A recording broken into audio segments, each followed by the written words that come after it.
मुहर्रम के दिनों में जब हम ये कहते हैं कि जी हज़रत हुसैन रज़ी अल्लाह ताला अन्हु मैदान में आए, तो किस लिए आए? वो आए थे इसलिए आए थे कि खिलाफत का निज़ाम बाकी रहे। किस तरह उन्होंने खिलाफत हक़ कायम करने के लिए एक कुर्बानी दी।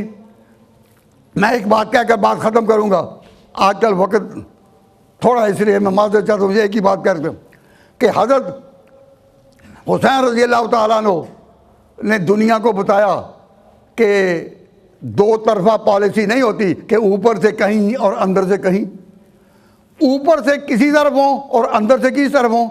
इसको क्या कहते हैं? दोगलापन। इसको कहते हैं दोरुखी पॉलिसी।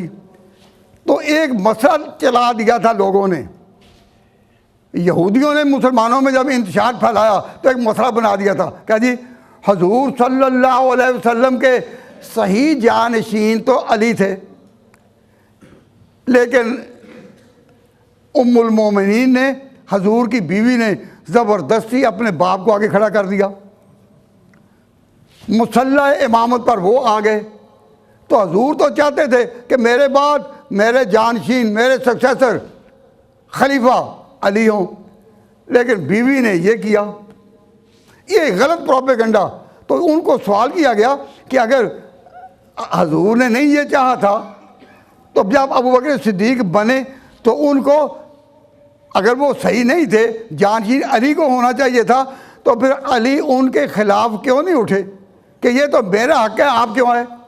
अली उनके पीछे नमाजें पढ़ते रहे, अली ने उनकी खिलाफत को कबूल किया। अबू बकर के बाद फिर उमर के पीछे पढ़ते रहे और उनको कबूल किया। तो मसला बनाया गया गलत कि जी दो तरफा पॉलिसी इख्तियार करनी जायज़ है, दोगलापन जायज़ है। पूछा कि इसका नाम क्या है? उनका कि इसका नाम है तकिया। तकिया का माना ऊपर कुछ और अंदर कुछ। ये जो सल्तनतें पॉलिसी इख्तियार करती हैं कि ऊपर से बड़ी ताकतों के साथ और अंदर से इधर, ये दोगलापन एक मसला बनाया गया, इसका नाम रखा गया तकिया। तकिया का माना ये ऊपर से कुछ और अंदर से कुछ।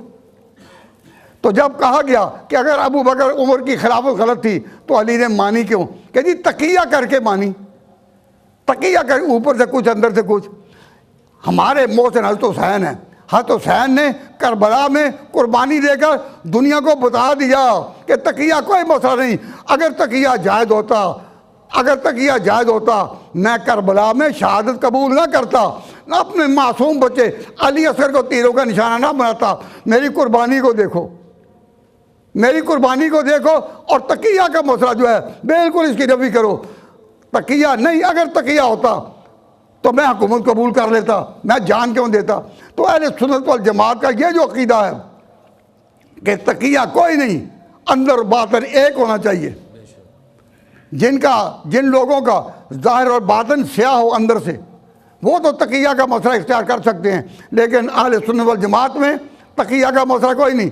तो हज़रत हुसैन ने जो कुर्बानी दी, इसलिए कि उनकी कुर्बानी क्या थी? सब समझो और कहो अकीदा कि तकिया तोड़, तकिया तोड़ थी। हज़रत हुसैन की कुर्बानी ने तकिया का तस्वर तोड़ दिया, इसका मसला बरोड़ दिया और दुनिया को बताया अगर तकिया जायज़ होता तो मैं करता। तो ये जो कहा जाता है कि अबू बकर उमर की खिलाफत गलत थी, अली का हक था, तो सवाल है कि अली ने उनको क्यों माना? कि ये तकिया के तौर पर माना। हम कहते हैं कि करबला का वाक़या फैसला करता है। अगर तकिया जायज़ था तो हुसैन ने क्यों ना किया, और नाजायज़ था तो अली ने क्यों किया? अली मुर्दा का नाम लेते हो कि अली हैं और कहते हो कि हम उनको बड़ा मानते हैं। तो सवाल यह है कि अगर तकिया के तौर पर गलत हुक्मरानों को कबूल करना जायज़ था तो हुसैन ने क्यों ना किया, और नहीं जायज़ था तो फिर अली ने क्यों किया? तो इस लिहाज से मैं कहता हूँ कि अहले सुन्नत वल जमात मुसलमानों, हमारे मोहसिन सबसे बड़े हज़रत हुसैन हैं। क्यों?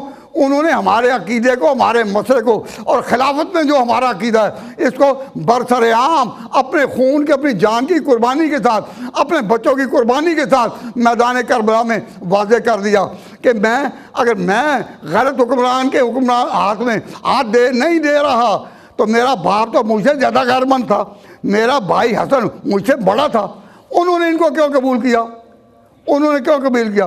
तो हज़रत हुसैन रज़ी अल्लाह तआला अन्हु की ये कुर्बानी जब तक जिक्र होती रहेगी, मुहर्रम आते रहेंगे, तो उस वक्त तक अहले सुन्नत वल जमात को ये मानना पड़ेगा कि हमारे अकीदे के सबसे बड़े तर्जमान और मोहसिन कौन है? इमाम हुसैन।